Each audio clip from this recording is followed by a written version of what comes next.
É um prazer, não precisa nem repetir, esse momento que nós temos. Ele tem me dado muita alegria e tem dado muita alegria a muita gente. Você sabe do que eu estou falando. Eu quero ler para nós hoje, aqui no Evangelho de Marcos, no capítulo 2.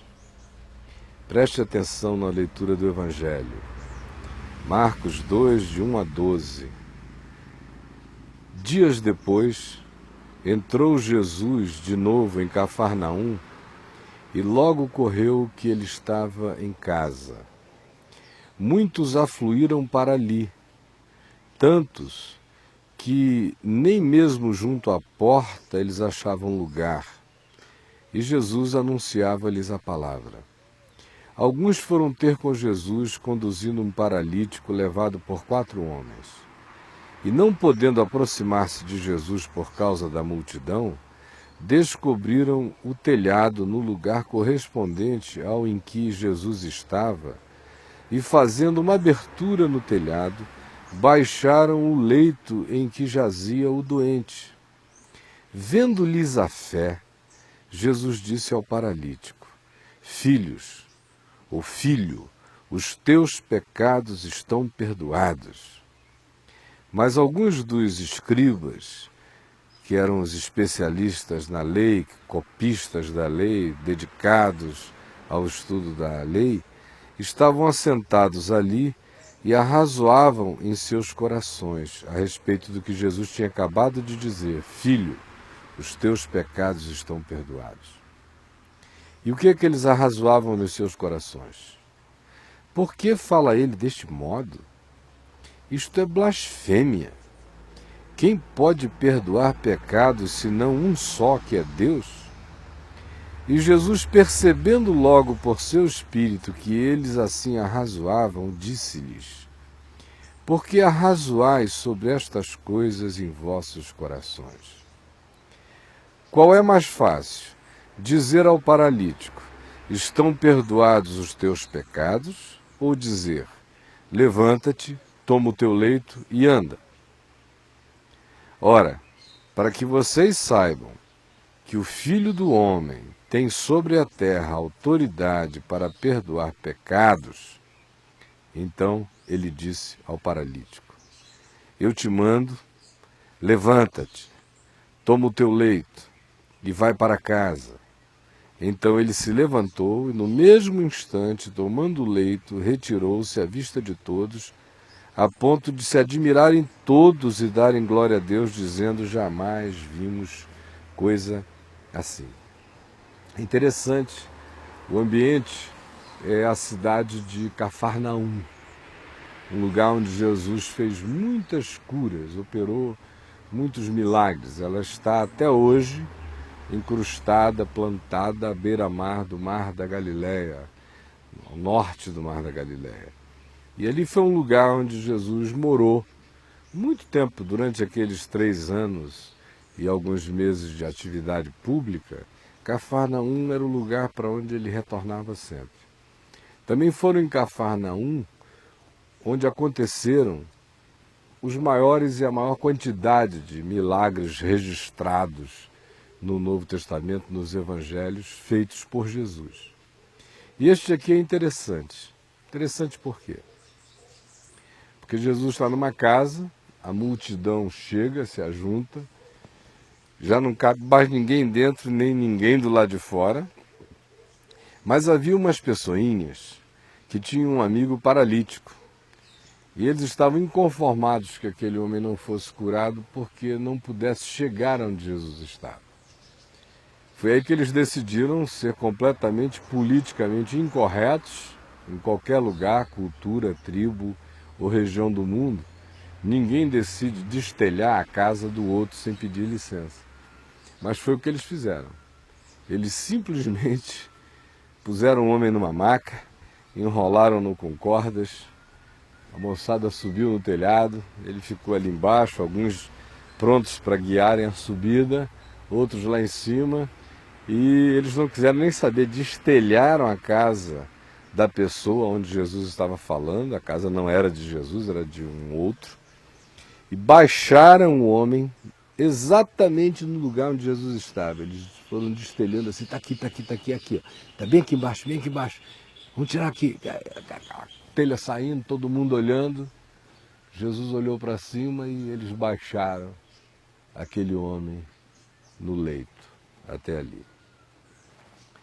E quando Jesus viu aquilo, diz aqui o Evangelho, o seguinte: vendo-lhes a fé, vendo a fé daquele grupo de amigos que tinham se mobilizado com essa intenção, vendo-lhes a fé, Jesus se compadeceu da situação toda, olhou para o homem que estava ali diante dele e disse: filho, os teus pecados estão perdoados.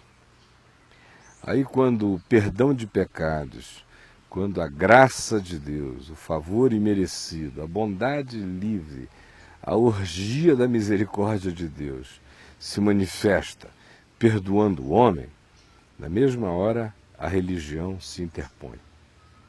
Mas não falaram com a gente. Quem foi que deu esse poder a esse rapaz aí de 30 anos em Cafarnaum de sair perdoando pecados? Isso é blasfêmia.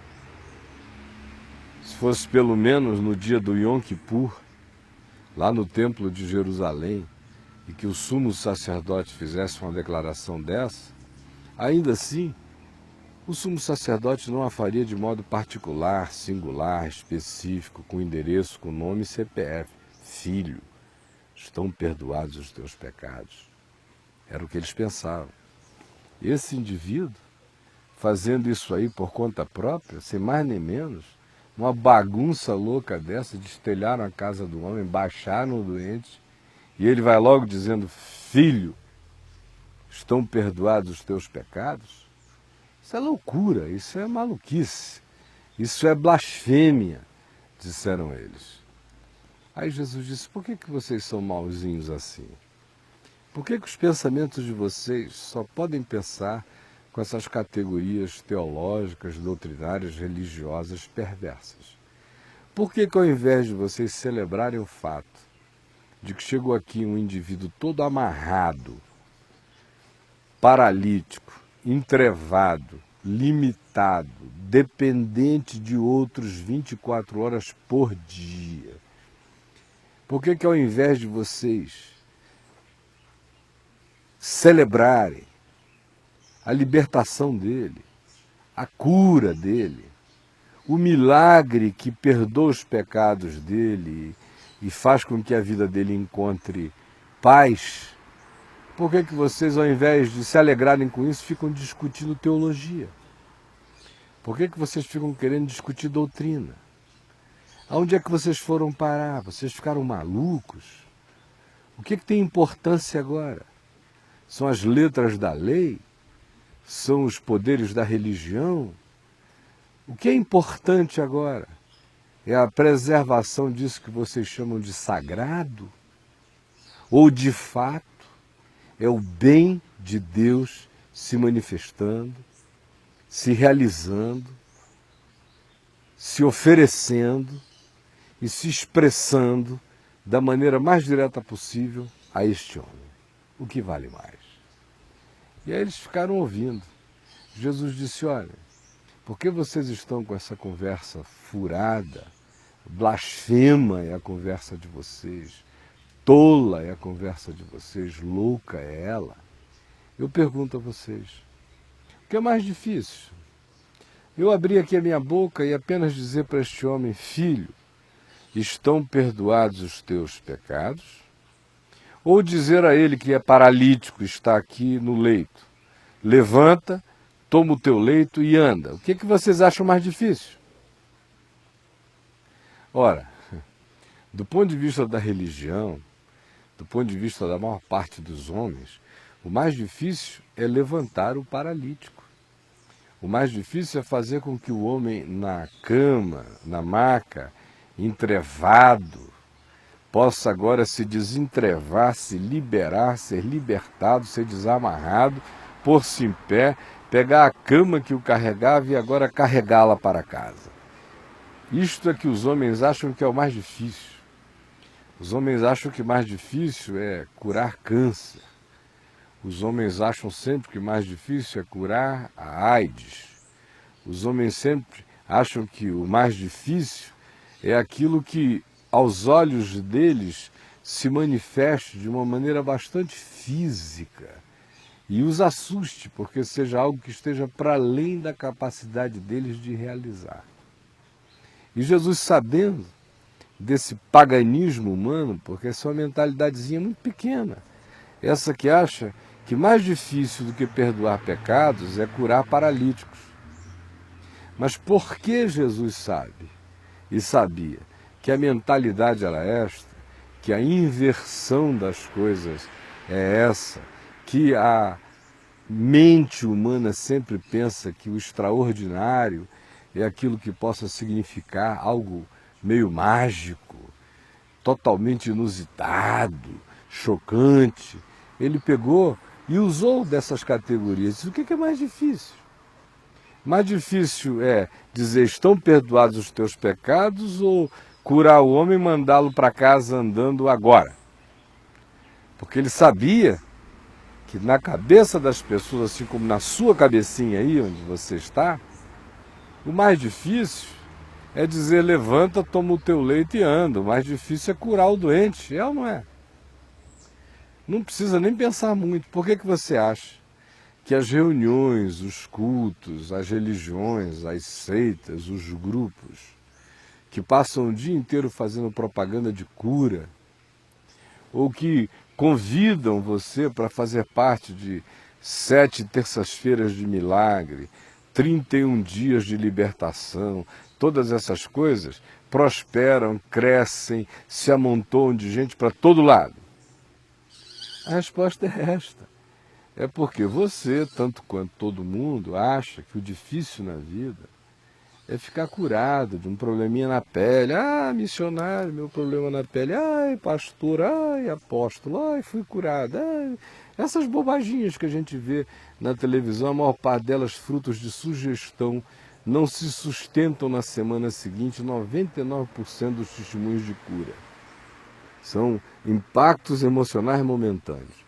Eu não creio em cura? Creio demais, por isso é que eu não creio em palhaçada, vocês entenderam? Creio mesmo que Deus cura. O que eu estou dizendo é que a cura de Deus não é essa brincadeira que está aí. Mas porque a maioria das pessoas realmente acha que o que é extraordinário, o que é milagre, é fazer com que um paraplégico levante-se e ande, Jesus disse: ora, usando a logiquinha pequena de vocês, para que vocês saibam que eu, o Filho do Homem, tenho autoridade para perdoar pecados, então prestem atenção. Virou-se para o paralítico e disse: levanta, toma o teu leito e anda. E o homem na mesma hora ficou curado. E carregando o seu leito foi para casa, cheio de alegria, a multidão mergulhou em profunda estupefação. Significa dizer o quê? Que o que é importante nessa vida é receber uma cura no corpo? Às vezes é, às vezes, nem sempre. Às vezes é. E quando seja e houver fé, assim será.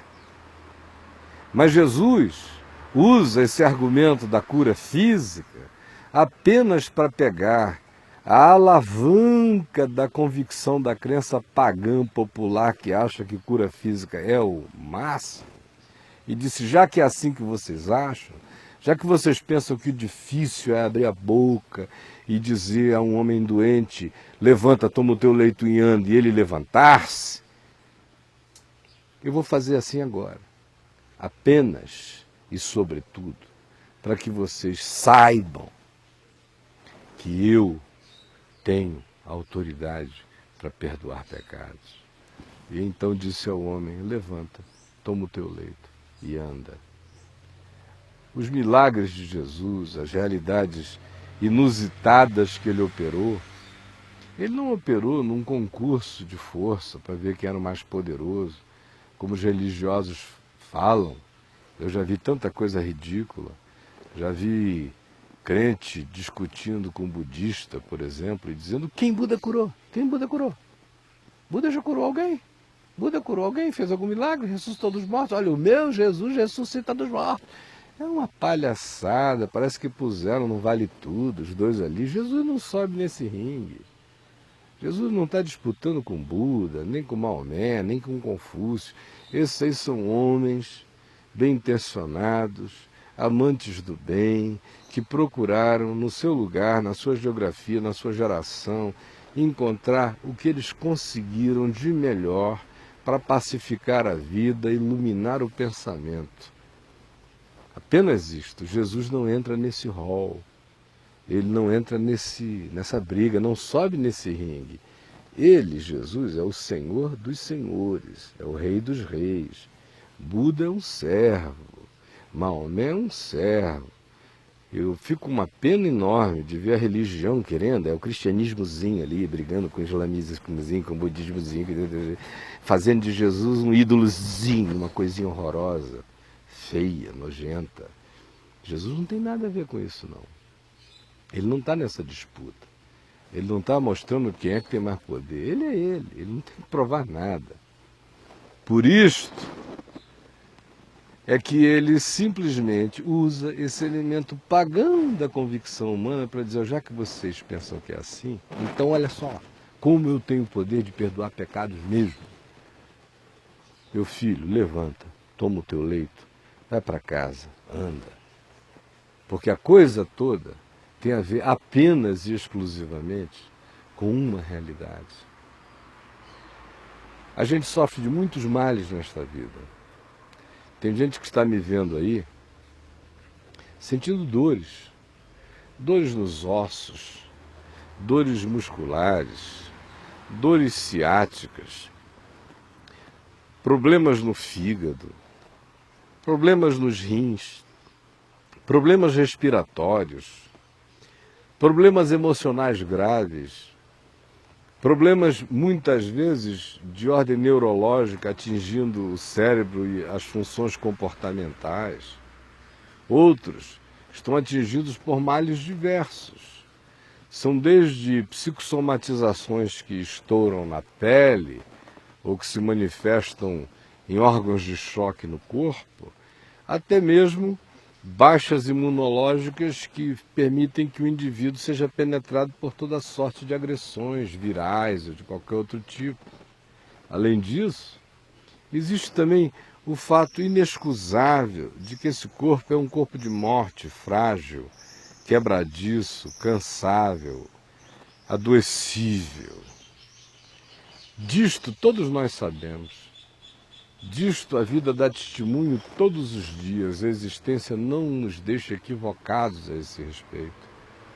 O que é importante, no entanto, mais do que qualquer coisa que me doa, mais do que qualquer mal que me aflija, mais do que qualquer desconforto do qual eu queira ficar livre, mais do que qualquer problema econômico que eu queira resolver, mais do que qualquer coisa que seja o tema da minha necessidade de milagre, que seja a razão pela qual eu, de modo pagão, embarco nas correntes da religião, embarco nessas cadeias de preces sem fim, pagãs, que o indivíduo acha que se ele cumprir o roteiro inteiro, no final Deus vai atendê-lo.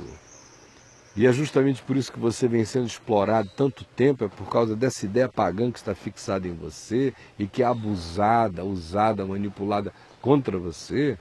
Mas é por causa dessa doença que está na maioria das pessoas que Jesus quebra esse paradigma, justamente dizendo, olha, eu vou curar só para dizer a você que mais importante do que curar o paralítico é que ele se levante perdoado. Um paralítico curado da sua paralisia, que se levantasse daquele leito sem perdão, continuaria paralítico, coxo, manco, enfermo e desgraçado. Dá para me entender? Dá para me entender que você que está aí, todo sarado, barriguinha de tanquinho, todo bonitinho, a mulher também saradinha, que maravilha, correndo para todo lado, dá para entender que você está longe ainda de estar saudável? Você é apenas a sua máquina que está funcionando e que provavelmente o software que roda aí dentro desse computador esteja totalmente destruído e desgraçado de culpa, de angústia, de desejo de morrer, de vazio, de falta de significado para qualquer coisa. Você beija as bocas, elas não te satisfazem. Você abraça, mas não acolhe nem é acolhido. Você faz sexo, mas continua sem saber o que é amor. Você enche a cara, mas não sabe o que é alegria. Você fuma um beck, mas de fato não vai a lugar nenhum, fica só morgado e abobalhado. Você está aí o tempo todo achando que esses elementos que você vai pegando na vida, incorporando a sua existência, que vão fazer de você um indivíduo melhor, mais saudável, mais alegre, mais feliz, mais pronto para a vida. Enganado está você, você sabe disso. No fim só tem uma coisa que importa. Não é se eu estou numa cama, morrendo, ou se eu estou num trapézio rodando. Isso aí tem uma importância relativa, muito relativa, circunstancial. No fim só tem uma coisa importante. É saber se o homem que está na cama morrendo está perdoado. E saber se o cara que está rodando no trapézio está perdoado. Porque quem não está perdoado, está ferrado. Você entendeu? É simples assim. Não adianta ficar com 1000 elucubrações. Se você estiver perdoado, pode estar morrendo. Você está saudável. Se você não está perdoado, você pode estar correndo. Você está doente. É por isso que quando Jesus cura, em geral, a gente vê aqui na tradução, a tua fé te salvou, o que de fato significa a mesma coisa, a tua fé te curou, porque Jesus curava querendo significar com aquilo uma salvação mais profunda, dessa que não cura só o corpo, que cura o espírito, a consciência, que pacifica o indivíduo e que diz a ele: os teus pecados estão perdoados. É para isso que eu estou aqui hoje, para dizer a você que Jesus perdoa pecados, perdoa os seus, qualquer um. Às vezes o indivíduo vai para aquela cama, para aquela maca de doença, é por causa do pecado. Não que haja um julgamento de Deus em cima dele, você pecou, vai para a cama, não, o pecado que põe você lá, é a culpa que põe você lá, é a somatização da sua culpa que põe você lá. É essa massa falida de culpa que acaba colocando você lá.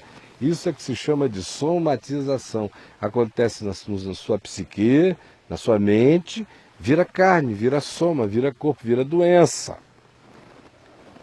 No entanto, se você receber hoje, pela fé, ouvir essa palavra de Jesus que diz: filho, filha, os teus pecados já estão perdoados.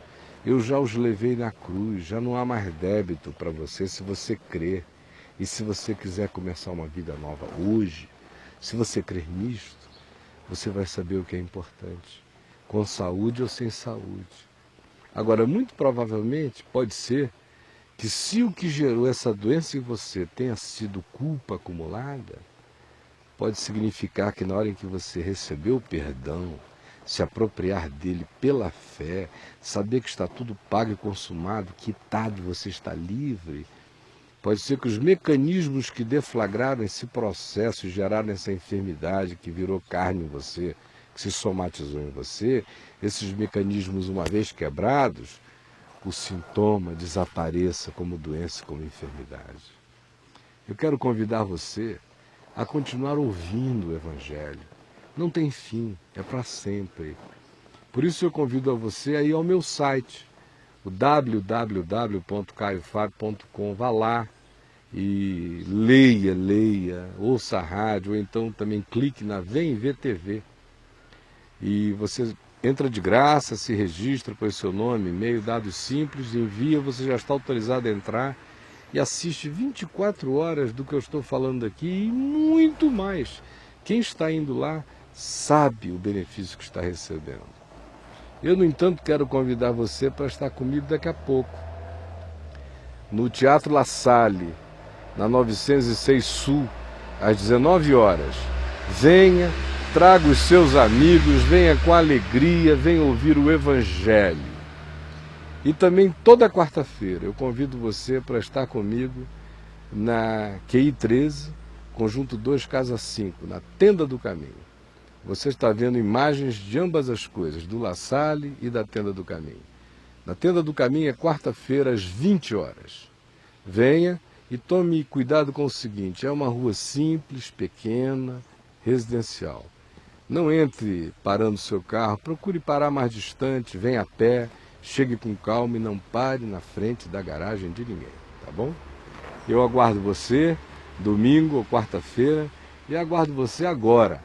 Entre na internet, vá ao meu site, comece a viajar e você vai saber o que é o Evangelho, qual é o benefício dele para você e como quem crê de fato anda liberto. Era isso que eu queria falar. Deus abençoe você muito, muito, muito, muito mesmo, tá bom? Até a nossa próxima reunião, até o nosso próximo encontro. Tchau, então.